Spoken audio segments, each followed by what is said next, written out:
5 or 6 years ago, when Walt was in LDS Charities, a state president of the young single adult stake, I was with my family up in the launching ramp of East Canyon Reservoir. So we were getting ready to put our boat in, and along walks President Plumb. We were kind of quick with each other, and very quickly I said, President, I see 6 of your kids out on the reservoir. They are naked on their weight covers. As fast as he could, he came back and said, great, I've been trying to figure out how to get them married. And with that, I'd love to introduce my friend Walt Plumb.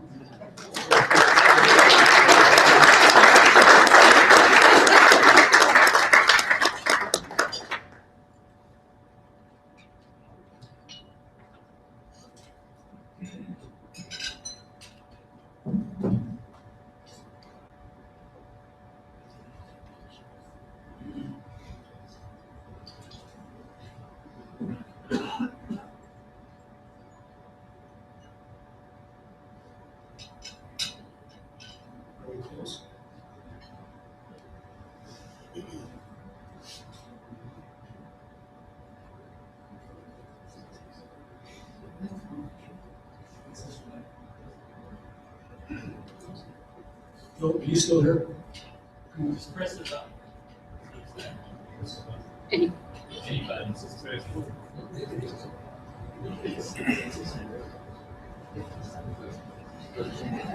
Any button. Somebody up there that doesn't have gray hair. Is that Charles?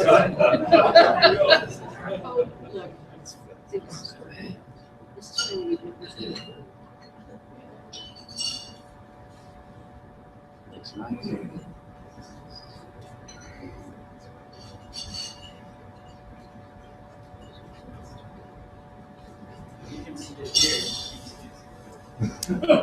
Come on, Devin.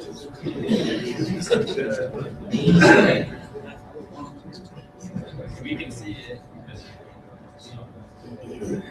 So it's not connecting to this. What did she say?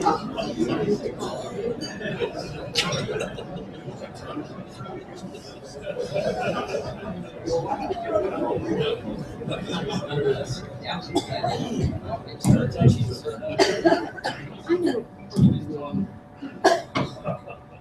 30.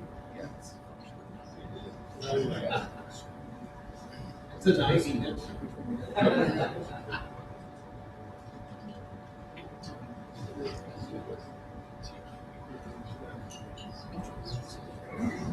Should I tell another Walt Plumb story? I got one more. Let's let Walt talk. This one's not quite as appropriate. Okay, we're going to talk about Kurdistan today, and this one. We're going to talk about Kurdistan. Kurdistan, as an area, is in 4 countries. Iran, about 6 million Kurds. Iraq, about 4.5 million Kurds. Turkey, 14.5 million Kurds. And Syria, about 6 million Kurds. It's the 4th largest ethnic group behind Arabs, Persians, and Turks. Kurds are thought to be descendants of various Indo-European tribes that arrived in the region about 4,000 years ago. Arabs applied the name Kurds as people of the mountains after they had conquered and Islamized the region. Before Muhammad, they were primarily Zoroastrianism as a base. After World War I, Iraq was created as a country with the Kurds up in the north or in the mountains. A little history of Iraq, just because you all know this, I think. 1980 to 1988, there was an Iraq-Iran war. Then the Gulf War of 1991 with the first President Bush. The Kurds then unsuccessfully had an uprising, and 8,000 members of the Barzani family that is now the ruling family in the autonomous region of Kurdistan.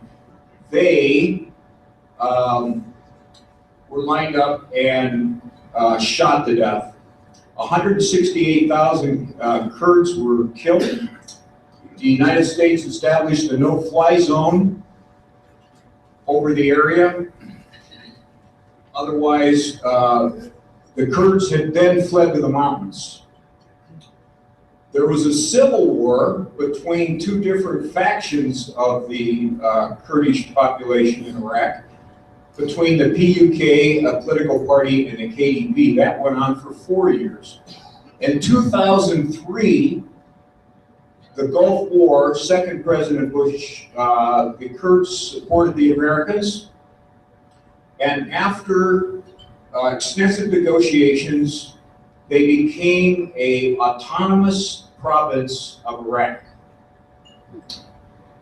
Now, the Kurds, as I mentioned, are in 4 different countries. They've been persecuted in each country they've been in Turkey under President Erdogan. They've been marginalized and persecuted, killed by the thousands. In Iran, under Vantage and his successors, the Ayatollahs, a similar result. In Syria, under Assad, persecuted, killed, Arabized. Arabized means that you move Kurds out of certain areas and move Arabs in. And moving means usually leveling the villages that they're in. So that's a brief history of the Kurds.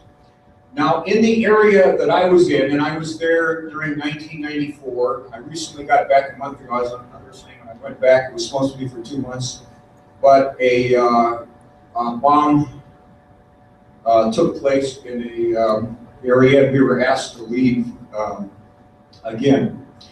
In Kurdistan, 3 main groups: Yazidis, Kurds, and Christians. Excuse me, I should add Arabs also. The Christians are Assyrian Christians. They go back to the 6th century BC in the Assyrian Empire. And they managed to keep their identity all the way till now. There's also Armenian Christians and some other minor groups. A very interesting thing to those that are LDS here, there's a group called the Mandaeans that are the 1st century Gnostic church, the only other religious group in the world today that practices baptism for the dead. The Yazidis, a most interesting group, they've been on the news a lot. They are, their religion is a mixture of Zoroastrianism, Islam, and Christianity. They have a caste system that you cannot marry out of. They accept no converts, and you are not allowed to leave the Yazidi sect. They number about 300,000, and they're the ones that ISIS just recently attacked in the city of Shingal, and they went up and fled to a mountain called Sinjar. Many of them, others went into an area called the Hook. Now, Yazidis are actually Kurds that refuse to be converted to the Islam religion. But they are definitely Kurdish. The Kurdish people as a whole, culturally, they're a handsome people. And those that are there for a while, they have different colored eyes and different colored hair, and you can usually tell them from Arabs. Now, what did we do there? Well, I'm going to take you through a quick series of, if I can operate this, of pictures about the area and our service. We went with LDS Charities. If I could give a brief advertisement here, as a person that has not always been a Mormon, I like the Mormon brand because when you don't pay lay ministry, you have about, I estimate, about $1 billion to $2 billion to give to poor people. And to me, religion's simple. You live the right way or live away and help those people. That's about it. And the way the Mormons deliver on this is unbelievable. In my particular charity, there were no administration costs to Salt Lake City at all, nothing. No hotel rooms, nothing at all for 1 year, and it was all, every dollar went directly to helping these people.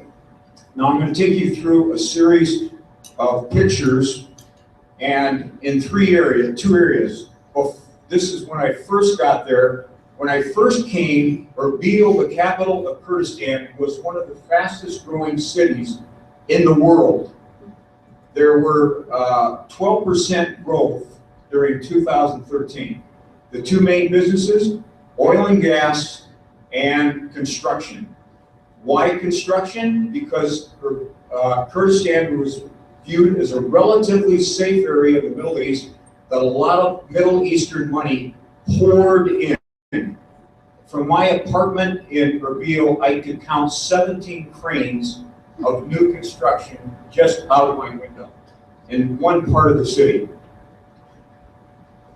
And when we first came there, there were 245,000 Syrian refugees living in large camps, tent camps that you maybe have seen on the news. And one camp alone had 62,000 people living in it. It's called Damis. And they became their own like little mini cities. And at first when we got there, we worked with the camps. We immediately, not knowing anyone, not having anyone there, we were the first one from LDS in this area. We had to make buddies, a lot of buddies, quick. And so the first year, my wife and I went to about 250 to 280 dinners at night. We tried to get invited to everything we could. The U.S. consulate, I became the representative for all NGOs in Iraq to the U.S. Embassy on matters of security. And we just, everywhere we went, we tried to meet people.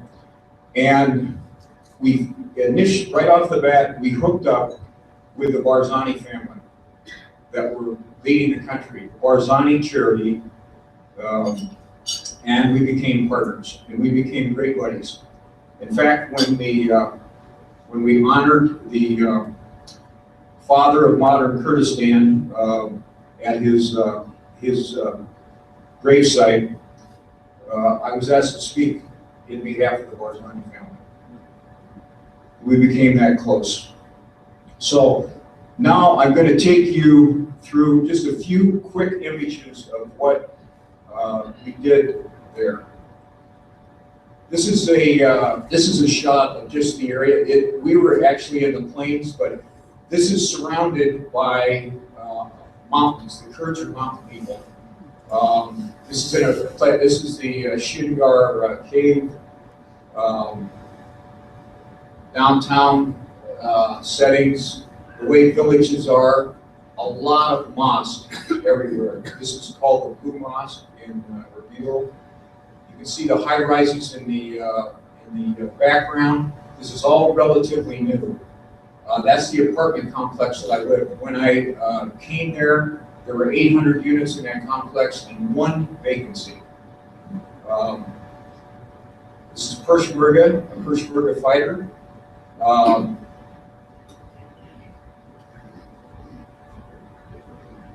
Dinner, many times your dinners are on the floor. They just put down a sheet of plastic or something. Push-up contest, we had a push-up contest all over. I only lost one contest the whole year. And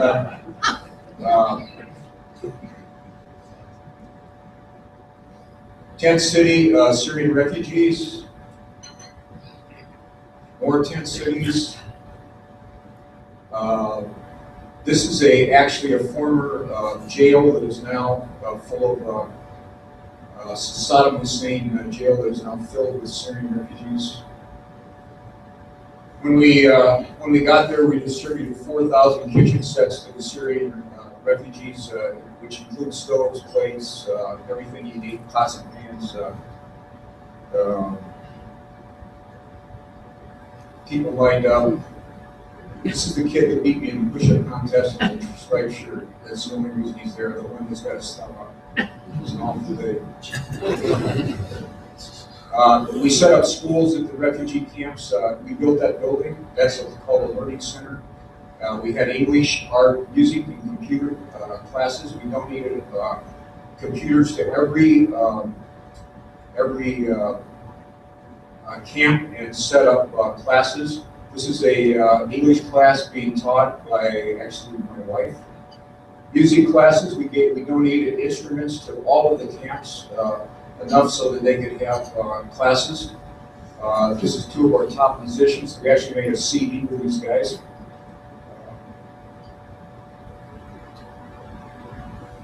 Let's see.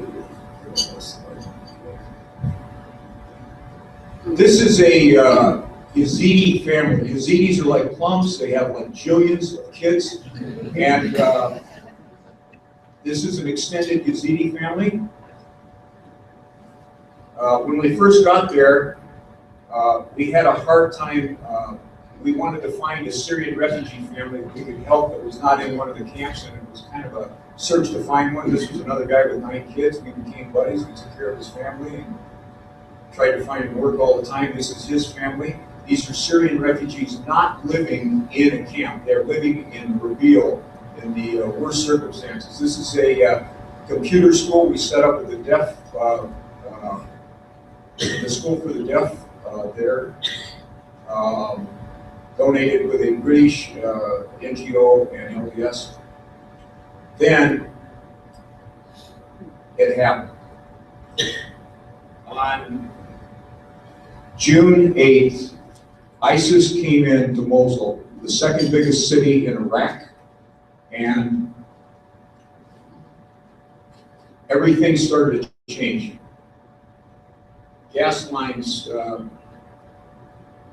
it became difficult to get gas. People were on the roads. People started to panic.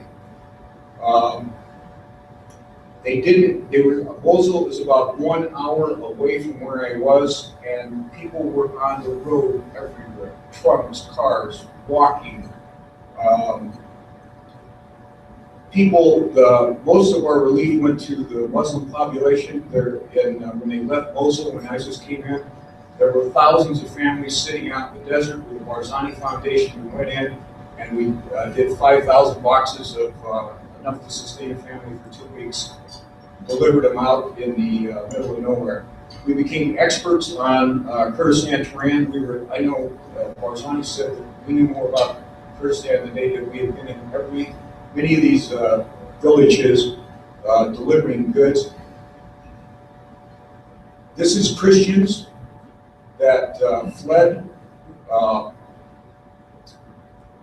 After we got back, we came back in Ramadan, and then we went back again, and then it really broke loose.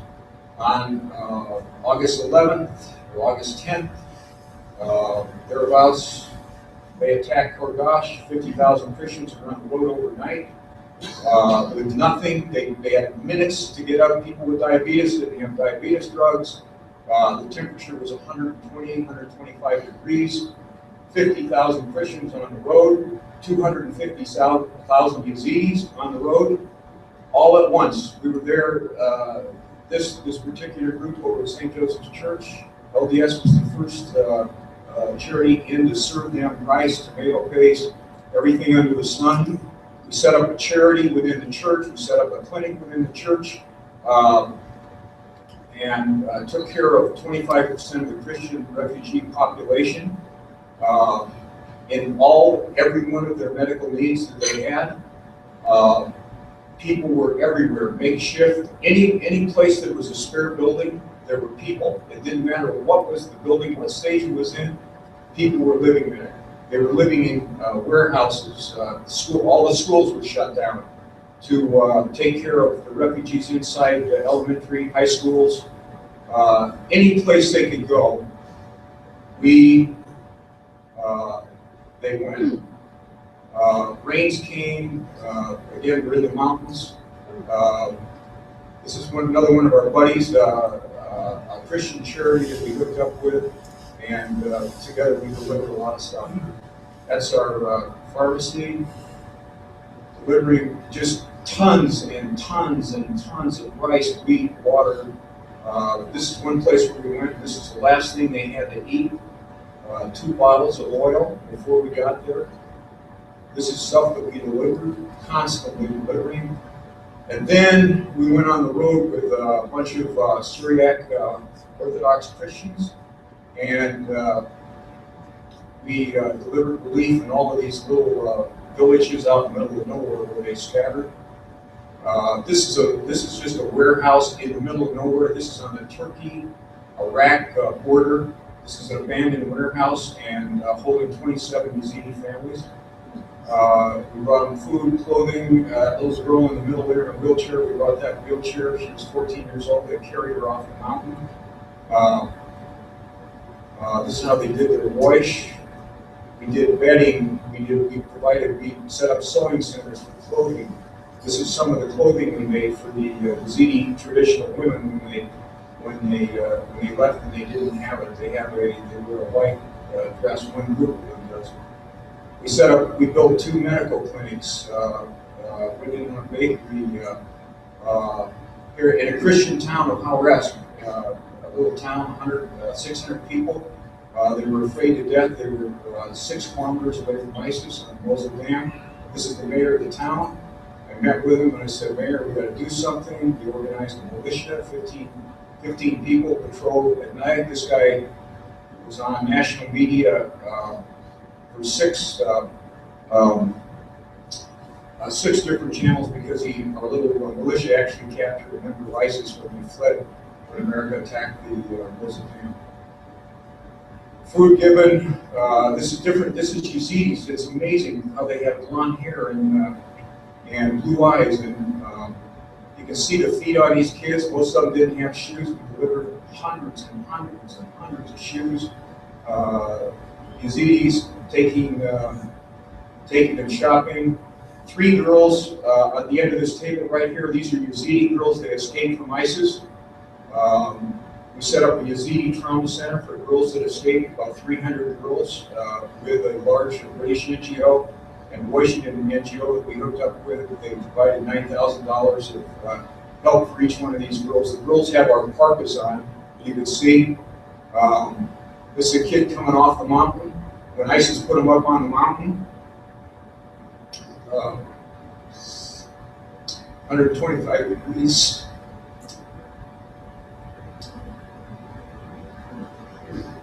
No water. Cargo trucks that we delivered 94,000 parkas. As winter was coming on, 94,000 parkas. You can see there's a kid we just gave a New York University sweatshirt to, a coat, shoes, and a hat. We sourced these parkas out of Sweden.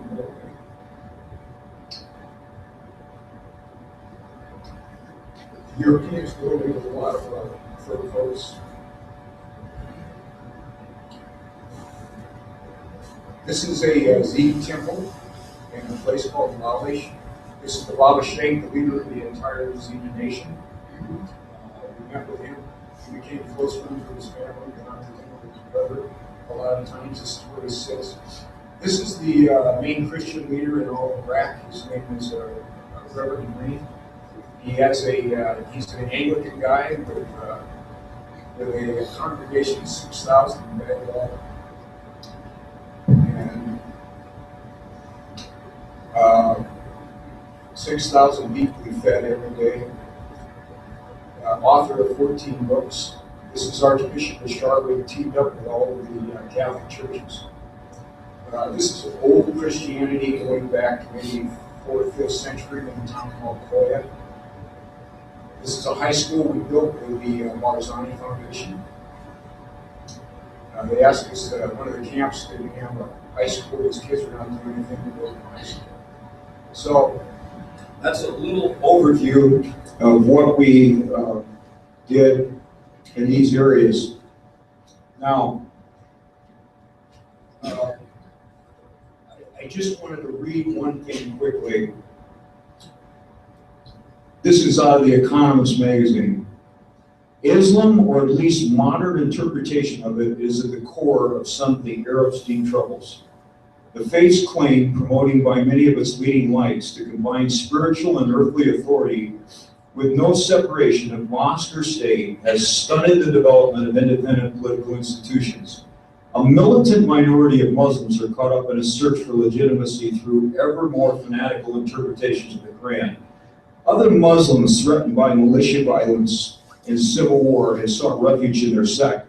In Iraq and Syria, plenty of Shias and Sunnis used to marry each other. Too often now they resort to maiming each other. And this violent perversion of Islam has spread to places in distant northern Nigeria and northern England. How does this affect us? Because every time that these cities are falling, it creates enormous numbers of refugees. Europe now has 52 million Muslims in the European community. And coming in from Libya, coming in from all kinds of countries, the disruptions are huge. Service opportunities are everywhere. On the one hand, these people are some of the greatest people you ever met. Strong families, wonderful people, buddies, quick to make friends. The Kurds love to be, they love to be entertained, they love to have fun, they don't dress in all these black things. And but on the other hand, the tide in Europe is starting to turn against this. In Italy, 73% of the population is against any that have unfavorable relations with Muslims. Spain, similarly, Germany, about even. Italy, England and France are positive. Is the future bright in the Middle East? Is the future going to be bright in the Middle East? I don't see it. I actually don't. I like to go around life saying that everything's going to work out the right way, but until we still have religions that think they can persecute, discriminate, and punish people in the 21st century, this is not going to get better, and this is going to keep being an area of tremendous disruption. Thank you.